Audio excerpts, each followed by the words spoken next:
London by William Blake. Hello Year 11, I'm going to talk to you about London, which is by one of my favourite poets, William Blake. I'm going to give you a quick summary of the poem and talk about a few quotations that it would be a good idea to learn for your exam. So William Blake wrote London at the end of the 18th century.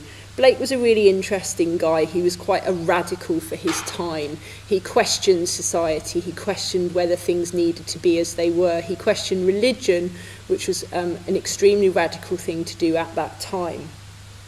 In the poem, the poet describes walking around London, and everywhere he looks, he sees relentless misery. It's quite a negative, pessimistic poem, really, because there's a sense that not just is everything terrible and very unequal now, but that it will continue to be so in the future. He talks about plagues blighting the marriage hearse. So there's this idea that the misery will be passed on through generations unless something significant changes.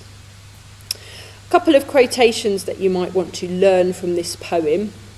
So he repeatedly uses the adverb every in every face. In everywhere he goes, he sees misery, despair and woe. And that builds up this sense that it's quite a relentless picture of misery and despair. He also talks about the idea of things being chartered, meaning privately owned and controlled, both the streets and even the River Thames.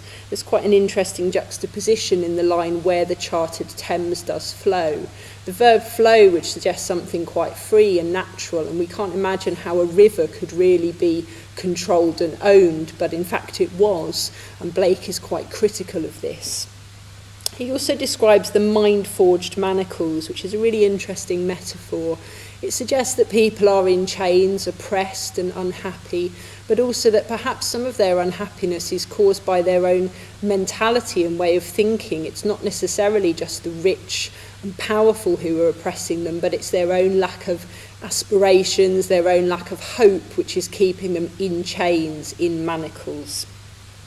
Finally, he refers to the soldiers' sighs run in blood down palace walls.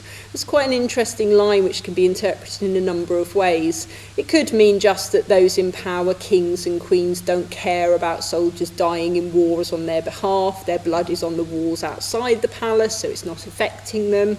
Some people also interpret this as a reference to the French Revolution, which was taking place at a similar time to when Blake wrote this poem.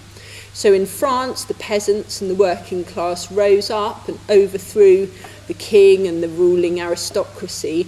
And some people believe that Blake was suggesting that such a radical revolutionary action was needed in England also in order to stop the relentless misery that he describes in London.